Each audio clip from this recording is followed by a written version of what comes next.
Ben ritrovati in un nuovo appuntamento con Info FVG, ritorniamo a seguire aggiornamenti e novità ed eventi in Friuli Venezia Giulia. Partiamo subito dall'atteso Giro d'Italia 2024, saranno in tutto 24 i comuni del Friuli che faranno da palcoscenico alla 19ª tappa del Giro d'Italia 2024, protagonisti assoluti insieme ai ciclisti della Corsa Rosa che torna ancora una volta a battere le strade friulane suggellando un amore infinito con questa terra di grandi campioni e appassionati delle biciclette. Il Giro si terrà in Friuli Venezia Giulia il prossimo 24 maggio, ne andiamo a parlare insieme ad Andrea Cainero, ai campioni Jonathan Milan e Francesco Moser, al sindaco di Mortegliano e ad Asia Zontone del team Isopremac Victoria per il Giro d'Italia femminile.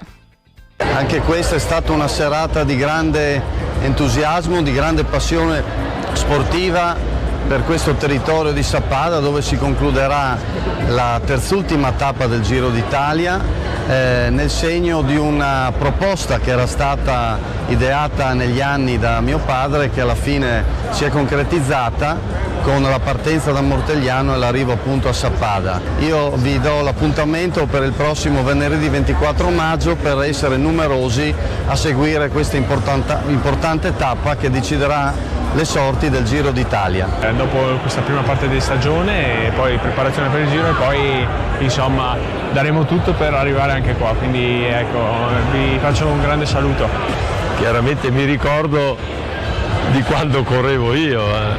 che più o meno le abbiamo fatte tutte le strade, anche se magari da queste parti siamo passati poco ai nostri tempi. Attraverserà il Medio Friuli, arriverà a San Daniele, andrà oltre il Tagliamento, passerà per la strada del Bottecchi a 100 anni dalla prima vittoria di questo campione al Tour, poi arriverà in Carnia per andare in quel di Paularo e affrontare le prime impegnative salite, il Duron dove c'è il primo Gran Premio della Montagna, Ravascletto con il secondo Gran Premio della Montagna e dopo l'ingresso alla Biathlon Arena, e questo per il nostro Friuli è una grandissima novità, il terzo Gran Premio della Montagna a cima a Sappada per poi gettarsi in discesa per arrivare a Sappada. È una serata molto bella, campioni di altissimo livello che hanno ripercorso un po' la storia del ciclismo, la storia di questo sport che è meraviglioso, che abbraccia tutti, dalle Alpi fino al Mediterraneo. Quindi è emozionante essere potuta tornare qua, ecco, e appunto è stato veramente molto emozionante ricevere questo riconoscimento dall'organizzazione del Giro d'Italia e dalla regione Friuli Venezia Giulia. Io adesso sono in preparazione in vista del mio possibile Giro d'Italia, che è un po' diverso da quello maschile ovviamente,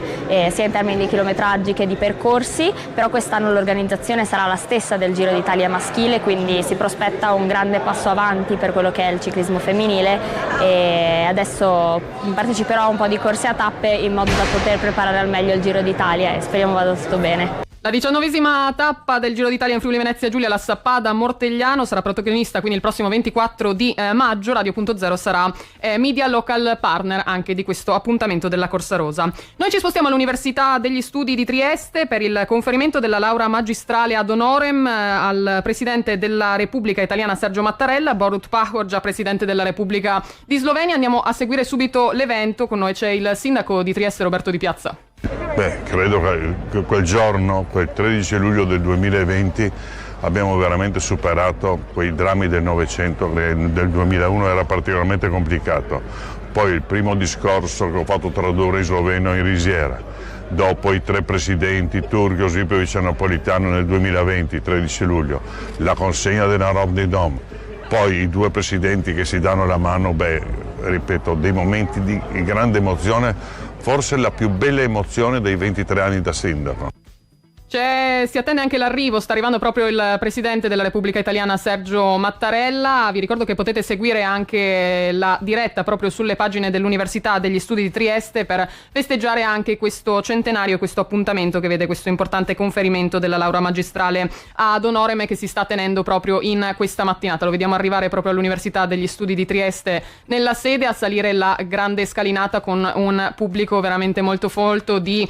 giovani. C'è anche il governatore del Friuli Venezia Giulia Massimiliano Fedriga ad attenderlo insieme al sindaco di Trieste. Lo vediamo proprio arrivare e adesso vi lascio direttamente alle pagine social dell'Università degli Studi di Trieste. Per il nostro appuntamento con Info FVG è tutto, continuate a seguirci perché vi porteremo anche in questo fine settimana a scoprire gli eventi in Friuli Venezia Giulia, dallo sport fino ad accompagnarvi con gusto dalle Serre Berzot di Aiello del Friuli, dove saremo presenti per la nostra diretta insieme a tantissimi appuntamenti per la grande festa di primavera. Trovate tutte le informazioni anche sul nostro sito radio.0.it. Vi aspettiamo domani sabato 13 aprile dalle 14:30.